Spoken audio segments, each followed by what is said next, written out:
La educación inicia en el año 1810, donde se crea un plan de partida de educación pública en Chile. En el año 1813 se dicta un legado donde dice que cada pueblo o ciudad, ya con más de 50 ciudadanos, se debe crear una escuela y esta debe ser gratuita para todas las personas. En el año 1813 se creó el Instituto Nacional, de donde han salido personajes importantes de nuestro país. Ya en el año 1833 se creó la Constitución de la República, en donde se consagran dos principios fundamentales para nuestra enseñanza, tales como la educación pública es una atención preferente del Estado, y también habrá una superintendencia de educación pública, cuyo cargo será la inspección de la enseñanza nacional bajo la autoridad del gobierno. En 1842 se funda la Universidad de Chile por Andrés Bello. En este mismo año ocurre la creación de las escuelas de preceptores o normalistas de Santiago y después de 11 años, en 1853, se crea la Escuela Normalista de Preceptoras, en donde se le da la oportunidad a la mujer para ejercer la docencia.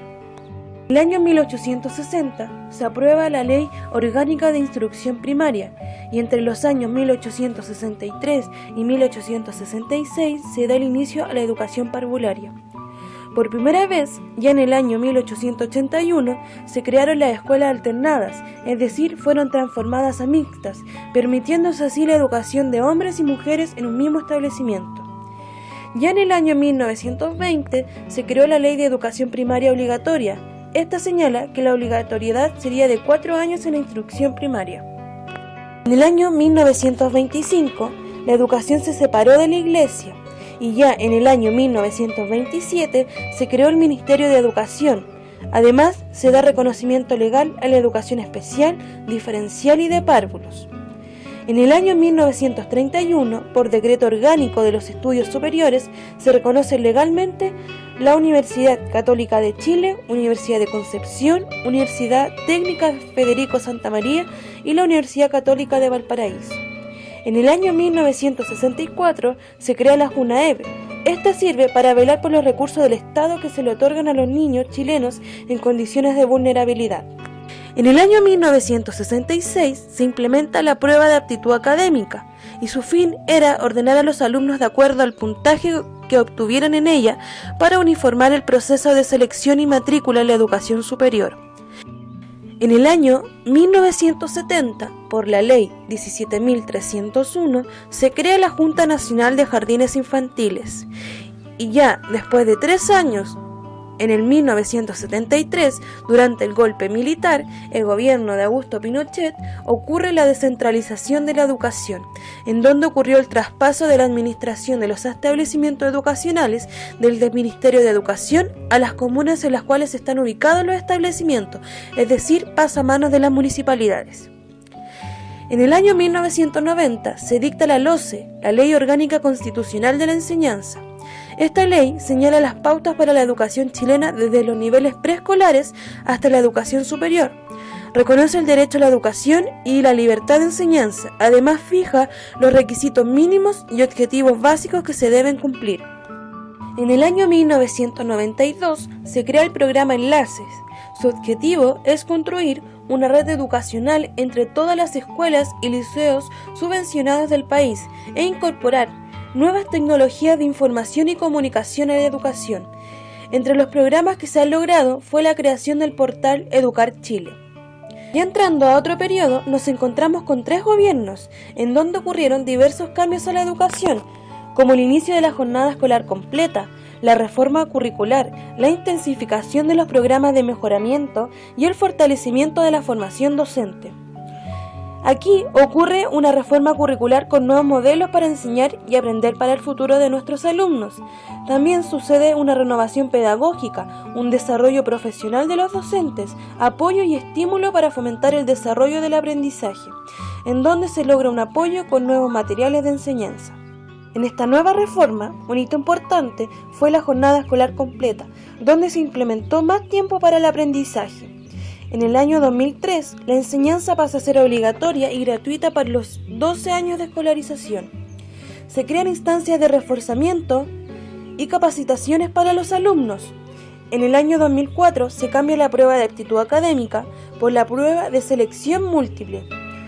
Un hito para los profesores es la implementación de la evaluación docente, suscrito por el Ministerio de Educación.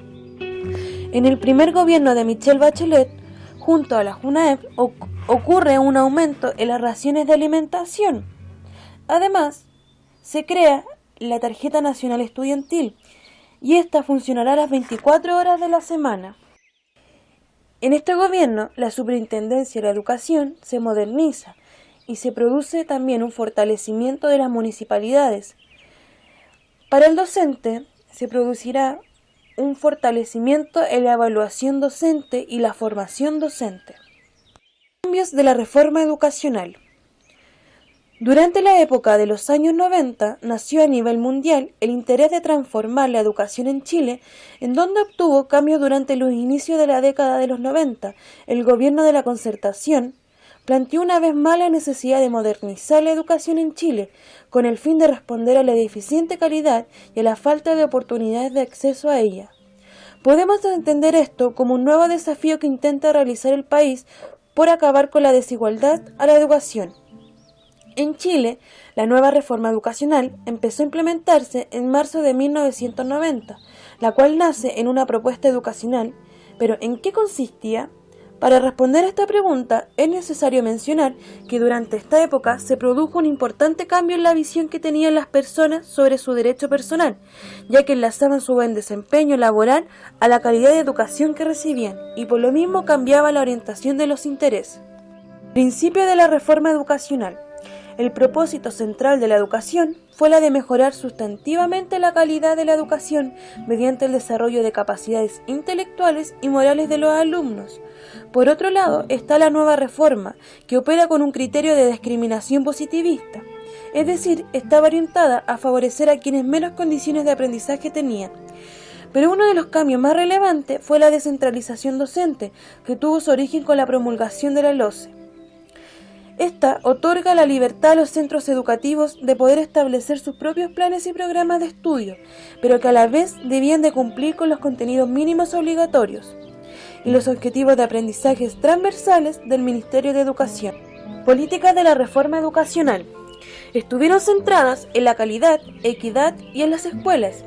La calidad de la educación antes del gobierno de la Concertación estuvo ligada al aumento de la cobertura de la enseñanza a nivel nacional. Se priorizó integrar a niños y niñas a la educación a través de las construcciones de numerosos centros educacionales en todo el país. Por lo mismo, el cambio en esta nueva reforma se enfocó en potenciar el proceso de la enseñanza y los resultados de esta misma. En cuanto a equidad, podemos decir que dejó de lado la enseñanza igualitaria para todos y pasó a ser una enseñanza diferenciada, es decir, la atención del proceso de enseñanza otorgó de distintas formas, favoreciendo a quienes más necesidad de aprender tienen con el fin de afianzarlo y producir resultados igualitarios. Por último, se centró en las escuelas. Esto quiere decir que se cambió las productoras de educación, la cual establecía programas de estudio de acorde a las necesidades que tenían en su contexto y proponían proyectos educativos propios. Los pilares de la educación. Se establecían programas de apoyo a la educación con el fin de transformarla y hacerla más eficiente. Una fue el fortalecimiento de la calidad y equidad de la educación, donde se crearon programas para el fortalecimiento de la educación, los que fueron de carácter general, como la mesa básica, que buscó afectar significativamente los procesos y los resultados en jardines infantiles y escuelas básicas a través de materiales. Está también la mesa media, quien financió en remodelar la infraestructura de los establecimientos, y se puso en marcha el programa de enlaces, donde se produjo un equipamiento de material didáctico, las bibliotecas y equipos computacionales. Se establecieron además programas de carácter focalizado, en donde buscó generar un cambio significativo. Estas instituciones, como el programa P900, la cual se encargó del mejoramiento de las escuelas con más bajo puntaje de evaluación en CIMSE, a través de fortalecimientos del docente y del estudiante, incorporando talleres educativos y más horas educativas a la semana. Luego viene el fortalecimiento del docente, donde se estableció el estatuto docente con la finalidad de respaldar los derechos de los profesores, al cual estaría encargado de proponer las condiciones favorables, los trabajos así como las remuneraciones y otorgar regímenes de vacaciones. El marco curricular. esta nueva reforma educacional busca renovar significativamente el currículum establecido en nuestro requerimiento educacional, como el aumento de las horas de estudio de aprendizaje diferenciado, así como el aumento de desarrollo de capacidades y destrezas cognitivas. Finalizando, nombraremos los cambios que ocurrieron en las bases curriculares desde el año 2012 hasta el presente año. Las bases curriculares corresponden al primer currículum nacional formulado según la Ley General de la Educación, en donde se elaboraron de forma simultánea programas de estudio, aprovechando las sinergias que implica la elaboración conjunta de ambos instrumentos. El alumno, según las bases curriculares, debe tener un perfil en donde logre un pensamiento crítico, donde se pueda relacionar con sus pares y grupos de misma edad, ser una persona pensativa, reflexiva, comunicadora, abierta de mente, equilibrada y respetuosa y empática. En las bases curriculares se definen conceptos tales como objetivos de aprendizaje, que son objetivos que definen los aprendizajes terminales esperados para una asignatura determinada para cada año escolar. Los objetivos de aprendizaje se refieren a habilidades, aptitudes y conocimientos que buscan favorecer el desarrollo integral de los estudiantes. Las habilidades son capacidades para realizar tareas y para solucionar problemas con precisión y adaptabilidad. Una habilidad puede desarrollarse en el ámbito intelectual, psicomotriz, afectivo y social. Está también los conocimientos, que corresponden a redes de concepto e información sobre hechos, procesos, procedimientos y operaciones. El conocimiento otorga información, tales como los objetos, eventos, fenómenos y símbolos. Es decir, entrega una información integrada al alumno. Está también las aptitudes, que son disposiciones aprendidas para responder de un modo favorable o no favorable frente a objetos, ideas o personas, incluyendo componentes afectivos, cognitivos y valorativos, que inclinan a las personas a determinados tipos de acciones. Hoy, esta concepción sobre la educación ha ido actualizándose de acuerdo a las necesidades que se exigen en nuestra sociedad. Actualmente, en el presente gobierno de la presidenta Michelle Bachelet, se envió un proyecto al Parlamento para crear una nueva reforma educacional, en donde se pondrá fin al lucro de la educación, se terminará al financiamiento compartido, se pretenderá terminar con la administración municipal y se terminará la selección para el ingreso a las escuelas.